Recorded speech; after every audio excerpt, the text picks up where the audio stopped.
for public safety. Once you're settled, lock every door and cover all windows. We're not doctors. Attention yourself. Stay where you are, and help will come soon. Abused for years by her father, the girl was to kill herself when a town alarm blared.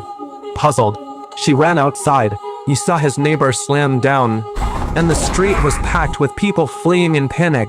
Before Anna realized what was happening, she saw a blood-covered woman staring at her. Then she frantically pounced on her. Fortunately, just as she was scared stiff, her father pulled her into the house in time.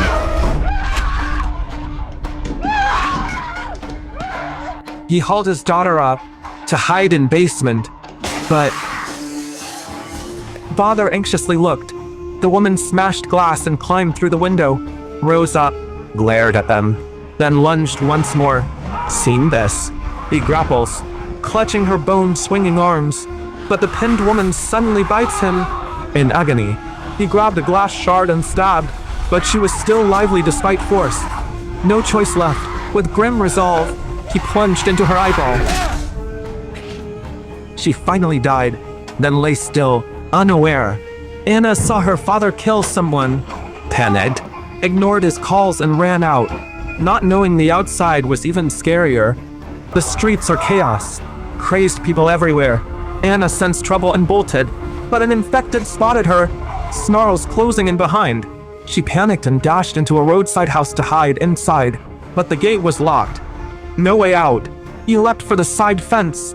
Finally, she slipped into the yard before capture.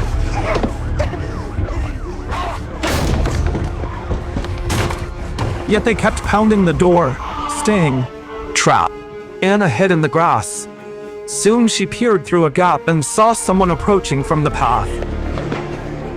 Turns out this is Lee's, his high school buddy's home, with Xiao Hai visiting. Seeing infected still slamming outside, they know it's unsafe and hurry away. Just hitting the street there, they saw a woman stagger from a car nearby. She'd clearly crashed while fleeing danger. Since the town was small, their kids, Jenny and Nei Wei, were classmates too. No time to chat. 6 fled out of town. To stop virus spread, the army sealed the perimeter. Crowds jammed exits, unable to leave. Anyone who pushed through was shot dead. Realizing it was dangerous to stay, they feared policy could change, so took shelter in a vacant house. But the woman had just turned on the light, then only waited in the dark room, silent. Yet soon a noise sounded outside the back door. Soon glass shattered again. Luckily they'd already planned an exit, escaping quickly through a second-floor window. Most town homes lacked protection. Even running left nowhere. Then Xiao Hai recalled their closed high school was safest hideout. The school was deserted. First-floor bars and a wire fence ringed the field.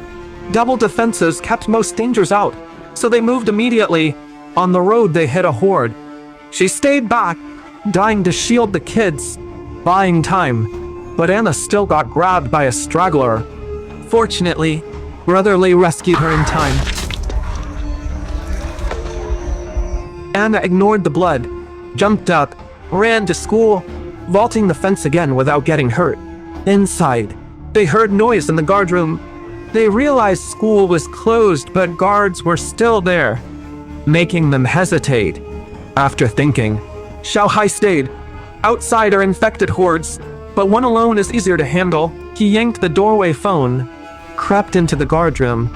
The guard heard and spun around. Luckily, Xiao Hai was ready and finished it with one hard strike. This brave move sealed his leadership firmly. Guided, they blocked door with junk, poster doors and windows to hide. Anna, tense, huddled in a corner. He tried calling his sister to say goodbye, but the signal kept dropping and never connected. Bloodied, he feared he'd mutate. Just then Lei showed up and said, "Infection happens only through wounds." His worry was pointless. Anna relaxed at last. Hearing that, he rinsed the blood from his face, unsure if he'd been hurt in the melee. The sudden disaster killed any urge to die.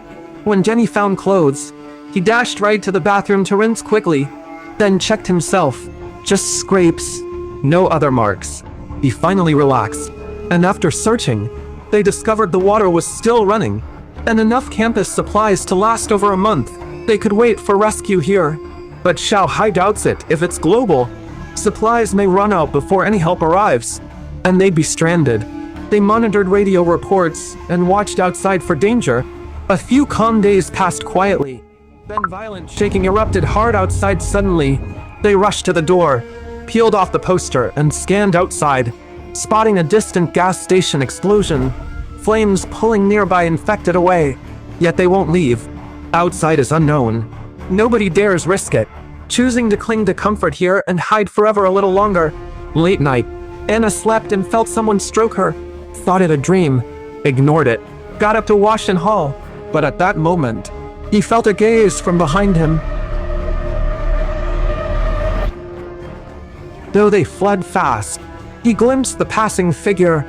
Anna woke friends. They immediately searched the school grounds, fearing the other might be infected. They searched in silence, making the cabinet's snoring stand out even more. They carefully opened it, found an exhausted man asleep, pistol in hand, and quickly slipped it away before he could wake. And this action completely woke the man up.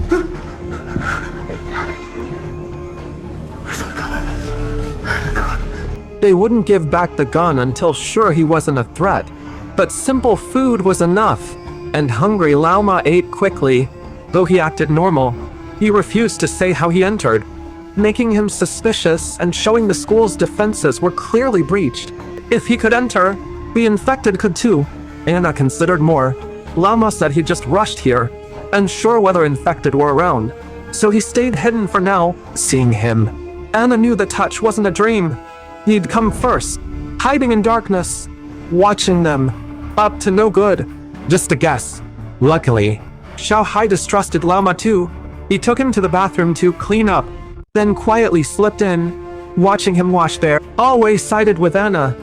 He looked like a thug, but Lei and Jenny warned, "Don't judge so fast." As they argued, Shanghai rushed back, panicked. Where did he go just now? Shanghai saw bite marks on Lauma's arm while he bathed. Lei Ji passed the gun, asking if he was sure. Don't wrongly kill someone healthy. Lauma returned back from washing up. Shanghai raised his pistol nervously. Yorma started to roll up her sleeves, then froze, spun out the door, and everyone chased after her. Soon he was tackled again in hallway, yet Lauma's temperature stayed normal. He knew the signs from watching his family change as disaster struck. Still nobody believes. Even a slim chance. They won't bet. Except for Lei Ji. Everyone else was shouting for Anna to shoot. You want me to go? At least open the door. Backed by numbers, Shanghai walked up, but Lauma snapped and bit him. Furious, Awe yanked the gun, intent on killing him right there. Lei Ji told the others to stay calm, then had to shove Lauma out, giving him a chance. Yet his last move mattered. Awe asked why not kick Shanghai out too. Now he's in the same boat as Lauma. We're fucked. No, I fucking promise here!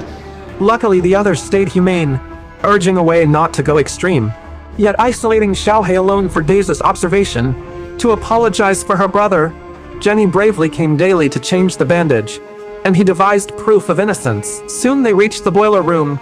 Inside, they immediately spotted a small window and a corpse on the floor, not fully mutated yet, proving Lauma wasn't lying after all. We all agree on three. Hey, he's putting it back. He was telling truth. After learning his partner wasn't infected, Lei revealed shocking news. Officials broadcast a new safe shelter. Survivors can go there, but it's still far from downtown. Awe wanted to stay here. At least it's safe. But Shanghai and Jenny insisted leaving. School supplies won't last. Hearing friends quarrel again, Anna, irritated, stepped out for air. Next second, she spotted a body in hallway. It was old Ma, with nowhere to go. Sneaking back, he panicked and ran to call the others. Jenny, feeling guilty, rushed to check him closely. They missed Lao Ma's infection. Lei noticed fast blood on the floor and bite marks on his left arm. He yelled for Jenny to step back, but it was too late.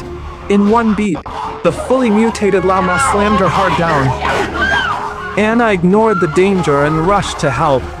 But unarmed Wei froze in terror, urged to shoot.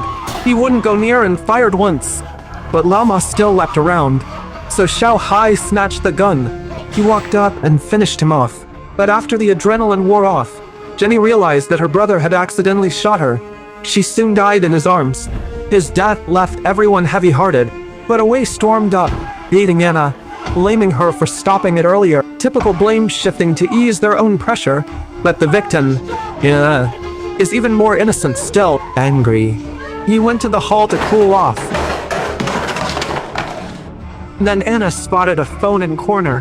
He hadn't bothered since calls failed. Now with no signal, he saw a text from his sister saying she was safe. The text told Anna to meet me and drive out of town. But Lee stayed calm, saying it was sent right at disaster start. Things there may have changed already, but Anna said her sister lives on the way to the shelter, and since they're leaving anyway, they should stop by. Convinced, they start packing, but Wei stays hidden inside, so Anna goes to check him. Once inside, Wei apologized first, admitting his failure killed his sister. Looking calm, but already shattered inside from guilt, he apologized, then shot himself dead. Now the team had only 3 members left. After packing up, the 3 steeled themselves and stepped out. Outside was dead silent, but on the street they saw every infected already collapsed on the ground. Just as they tried to squeeze through, the noise roused them again. Anna pulled her gun. No rounds left, so they scattered and ran in panic. They triggered a car alarm, slipped off as infected swarmed it, but soon saw the street ahead. There was packed with more infected too. Xiao Hai quickly slipped into a nearby house to cut around the side, but prying its front door open triggered a shrieking alarm inside. They smashed the alarm fast, but still nearby infected swarmed in. Xiao Hai chose to draw fire himself. Meet later at Anna's sister's house. He flung the door open, yelled, and ran the other way, drawing infected off. So they fled. Soon they reached her house, but all doors and windows were boarded shut. Luckily, a second-floor window wasn't. They scrambled up the planks, slipped inside and split to search. Anna soon realized her sister was infected, and she lunged at her. Though Anna struggled to accept it, she had to kill the other to survive. And that's where the story ends. They still couldn't wait for Xiao Hai, so days later they drove off again, toward the radio's unknown shelter ahead. This film isn't about zombie thrills. It uses a closed campus crisis to expose human nature. Scarier than zombies in apocalypse, Anna shifts from suicide to survival, deeply cherishing life, like in real life.